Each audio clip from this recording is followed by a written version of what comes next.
Hello বন্ধুরা, আজকে Republic day আর আমরা সকালবেলায় পতাকা উত্তোলনের পরে চলে এসেছি। দুপুরবেলায় আবার মাঠে বসে বসে খেলা দেখছি। আজকে স্পোর্টস রয়েছে, আগের ভিডিওতেই বলেছিলাম। তো এইদিকে দেখো শর্টপুট খেলা হয়েছে এবং তার মধ্যে ফার্স্ট পজিশন নিয়েছে মিস্টার পাল। আর এছাড়া সেকেন্ড আর থার্ডেও রয়েছে। সব এখানেই কমপ্লেক্সে প্রচুর খেলা রয়েছে, ছোট থেকে বড়, মহিলাদের বিভিন্ন রকম খেলা হয়েছে। সবাই যা পজিশনগুলো নিয়েছে কিছু কিছু তোমাদের সঙ্গে শেয়ার করছি। এছাড়াও ছিল সুপার সিনিয়র সিটিজেনদেরও খেলা। এখানে দেখো আমরা সবাই দাঁড়িয়ে রয়েছে, এই সুপার সিনিয়র সিটিজেনদের খেলা হচ্ছে।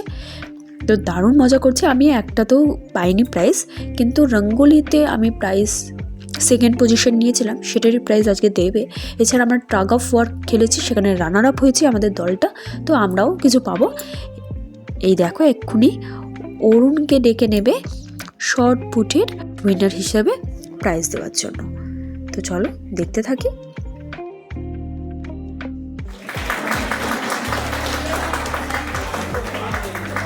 আমি যতই না জিতি, অরুণ যে ফার্স্ট প্রাইজটা নিল, এত আনন্দ হচ্ছিল কি বলবো তোমাদের। আর এই স্পোর্টসে আজকে কিন্তু আমার অনেকগুলো নতুন নতুন বন্ধু হয়েছে। ও তোমাদের তো জানানোই হয়নি কী কী গেম ছিল। Spoon marble, tug of war, balance race আর মিউজিক্যাল চেয়ার। হ্যাঁ, কোনোটাতে হইনি। টাগ অফ ওয়ারে রানার আপ হয়েছি, তারই সবাই মিলে প্রাইজ তুলে নেবো। কিন্তু সিদ্ধিভাবে হয়েছে জানো তো ব্যালেন্স রেসে। আর মৌমিতা দিও পেয়েছে, শ্রীপর্ণা পেয়েছে, মানে আমার চেনাশোনা অনেকে পেয়েছে। তো দেখো এখন টাগ অফ ওয়ারের আমরা সকলে একসাথে প্রাইজটা তুলে নিচ্ছি। তো কেমন লাগলো ভিডিওটা অবশ্যই জানিও। ভালো লাগলে লাইক কমেন্ট শেয়ার করতে ভুলো না। এখনের মধ্যে এখানে বিদায় নিলাম। বাই বন্ধুরা।